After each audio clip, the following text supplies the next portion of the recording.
আসসালামু আলাইকুম। নানা বিষয় চ্যানেলে আপনাকে স্বাগতম। আজ আমরা আলোচনা করব সুলতান মুহাম্মদ আল ফাতিহ বা দ্বিতীয় মুহাম্মদের জীবনী নিয়ে। সুলতান মুহাম্মদ আল ফাতিহ ছিলেন সপ্তম উসমানীয় সুলতান, যার নাম জড়িয়ে আছে এক গৌরবময় বিজয়ের সাথে। রাসূল সাল্লাল্লাহু আলাইহি সাল্লাম বলেছিলেন, যে মুসলিম শাসক ও তার সৈন্যদল কনস্টান্টিনোপল বিজয় করবে তারা কতই না সৌভাগ্যবান, তারা সকলে জান্নাতি। ওই শাসকের নাম হবে একজন নবীর নামে। রাসূল সাল্লাল্লাহু আলাইহি সাল্লামের ওফাতের পর হযরত আবু আইয়ুব আনসারী রাদিয়াল্লাহু আনহু হতে শুরু করে বহু মুসলমান শাসক বাইজেন্টাইন সাম্রাজ্য জয়ের স্বপ্ন দেখেছিলেন, কিন্তু সেই সৌভাগ্যবান শাসক ছিলেন সুলতান দ্বিতীয় মুহাম্মদ। তার জন্ম ৩০শে মার্চ ১৪৩২ উসমানীয় সাম্রাজ্যের রাজধানী এরদিনে। তিনি মে ১৪৮১ মাত্র ৪৯ বছর বয়সে তিনি মৃত্যুবরণ করেন। এই ক্ষণজন্মা বীর ইতিহাসে সুলতান আল ফাতেহ বা বিজয় বীর নামে বেশি প্রসিদ্ধ। তার পিতা দ্বিতীয় মুরাদ মাত্র ১২ বছর বয়সে দ্বিতীয় মুহাম্মদকে সিংহাসনে বসিয়ে ইবাদত বন্দিগির উদ্দেশ্যে বেরিয়ে পড়েন, কিন্তু ইউরোপের হাঙ্গেরির রাজা পোপের প্রতিনিধির মদদে মুসলিমদের সাথে চুক্তি লঙ্ঘন করেন, কেননা তারা নাবালক সুলতান দ্বিতীয় মুহাম্মদের শাসন পরিচালনার দুর্বলতার সুযোগ দিতে চেয়েছিলেন। কিন্তু হাঙ্গেরির ক্রুসেডকে মুহাম্মদ প্রতিহত করতে সক্ষম হন এবং একই সময় তিনি তার পিতাকে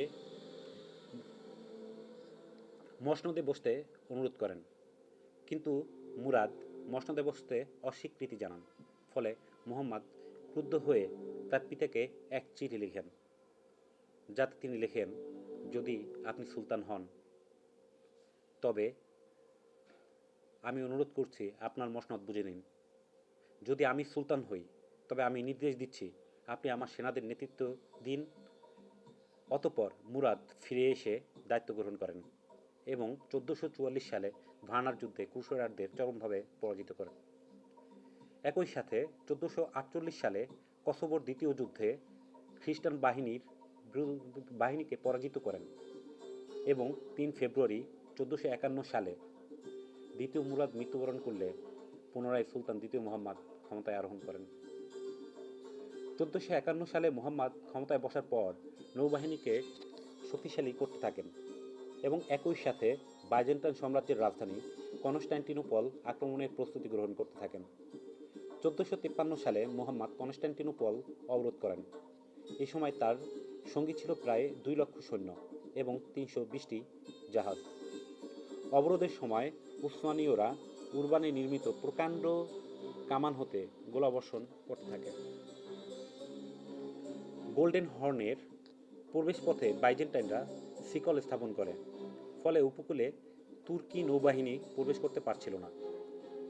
মুহাম্মদ এমতো অবস্থায় গাছ কেটে তার উপর চর্বি ঢেলে তার উপর দিয়ে জাহাজ টেনে নিয়ে যায়।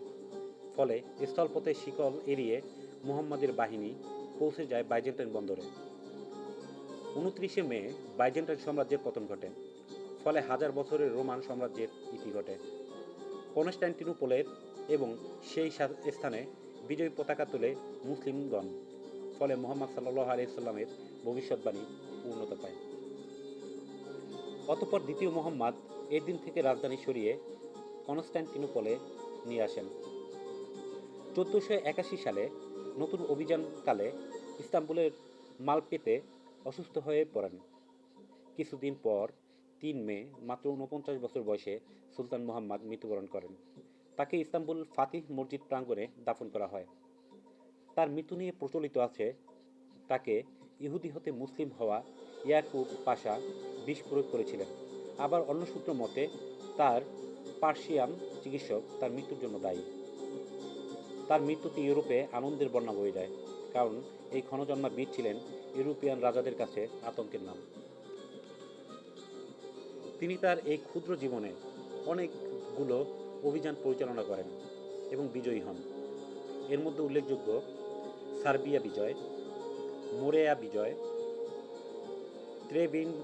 ট্রেবিজন্ট বিজয়, আফলাক অভিযান, বসনিয়া বিজয়, ভেনিস অভিযান, আনাতোলিয়া বিজয়, মালদাভিয়া অভিযান, আলবেনিয়া বিজয়। তাছাড়া তিনি রাষ্ট্রের উন্নয়ন কাজের জন্য অনেকগুলো পরিকল্পনা বাস্তবায়ন করেন। এর মধ্যে কনস্টান্টিনোপল পুনর্গঠন, ক্রিমিয়ান নীতি অন্যতম। ব্যক্তি জীবনে দ্বিতীয় মোহাম্মদ ছিলেন সাহসী, ধার্মিক, উদার এবং ন্যায়পরায়ণ। ফলে তিনি ইউরোপীয় শত্রুদের কাছেও পরিচিত ছিলেন মহান ঈগল নামে। তার অনন্য মহান কীর্তি ইতিহাসের পাতায় তাকে অমর করে রেখেছে। এতক্ষণ আমাদের সাথে থাকার জন্য আপনাদের অনেক অনেক ধন্যবাদ।